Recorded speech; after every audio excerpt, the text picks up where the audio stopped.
Michael Waltrip is opening a new brewery in my hometown of Bristol, and they asked me if I could build a shelf to go behind the bar, and they wanted it to incorporate the letters M and W. I'm going to show you how I built this, and I'm also going to keep up with some of the time and expense that was involved, so if you're interested in knowing all that, then just keep watching.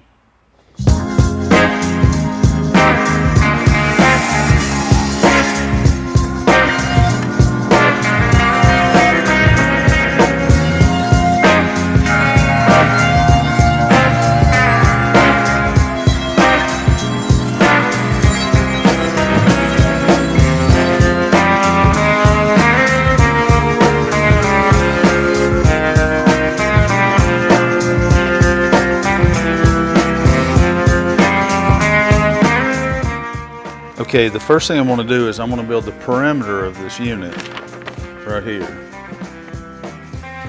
And it's really important that I get these pieces cut right because this internal dimension determines the geometry on those letters. So I'm going to cut the top part to 80 inches, the sides are 45 and a half.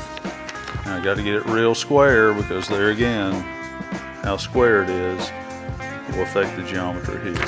So let's get that done.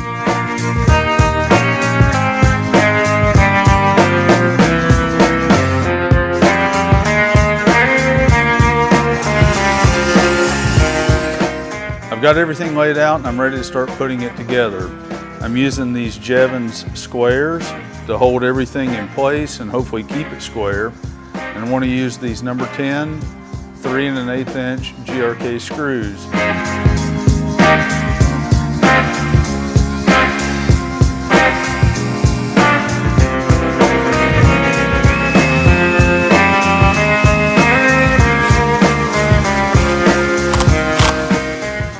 Now is when you check the pudding. 93 3/4. 93 3/4 dead on it. This thing is square as can be. Now it's time to start on the most critical part of this project, and that is these letters here. Now I'm going to be dealing with a really hinky angle, 11.7 degrees-ish. I designed it so the apexes of all these letters fall on 10s. 10, 10, 10, and so forth. I'm going to build from the outside in this way and this way. That way if I have to cheat something in, I'll be cheating in these two. I want these to hit in the corners. So first thing I got to do is get it laid out and start making some cuts.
I've got the easy part done. I've assembled the frame and the letters, M, W. The next thing I have to do is cut in for these shelves. There's 18 shelves, 5 unique sizes, but the truth is there's probably 18 unique sizes. There's 14 inches of separation between the shelves, so the first thing I'm going to do is put some layout marks. I've got to make sure the shelves are running straight and parallel, and the marks will help me, hopefully, stay straight and parallel. So let's get this done.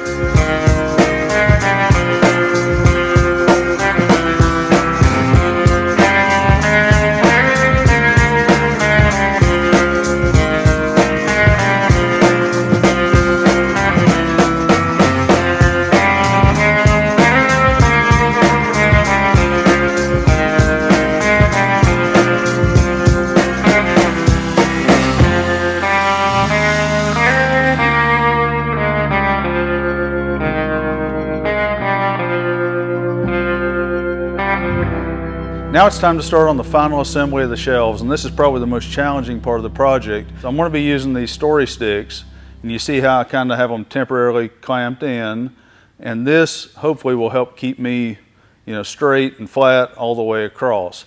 I even pulled a string on it just to make sure that I'm running straight, and it's looking pretty good right now. There's two kinds of shelves in this project, the kind that are held in by gravity and the kind that are not. I'm going to start with the ones that are not held in by gravity, and I'm going to glue them in place, and I'm going to leave them for about 30 minutes and let it set up. Then I'm going to come to the opposite side of the shelf with a trim screw and cleat that shelf in. I don't want to see evidence of screws holding these shelves up. Once those are in place, I'll come back on the ones that are held in with gravity, drop them in. I'm just going to glue those in. I might pin nail them, but I think they'll be fine with glue.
I got all the shelves installed, and now I'm coming to the end with some finishing touches.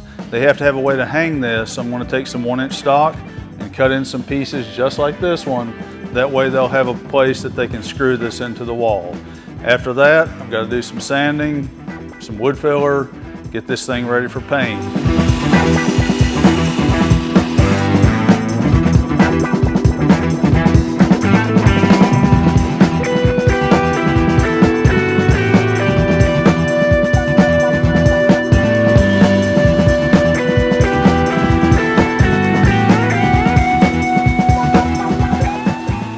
I'm coming down to the end. Now it's time to do the finish.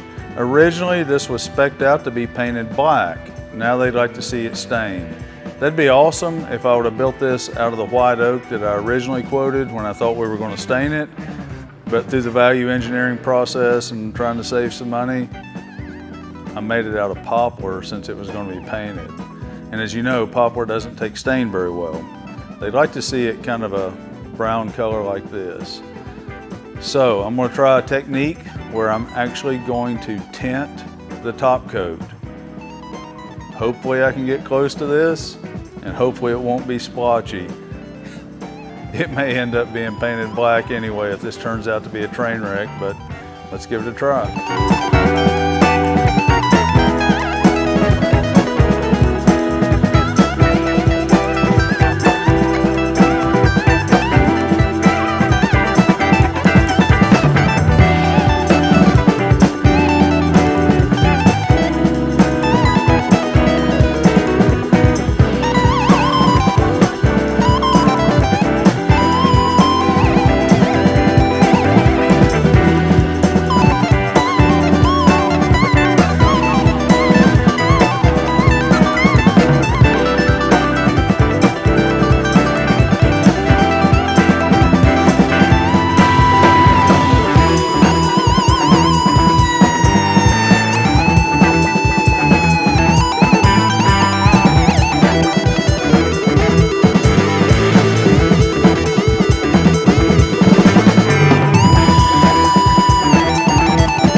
Hope you enjoyed this video, learned something, got some of your own ideas, and if you did, I hope you'll give me a thumbs up, leave me some comments, and subscribe to my channel. And I hope you'll come visit Bristol and come visit my shop, and if you do, we'll run over to the brewery and check this thing out. Thanks for watching.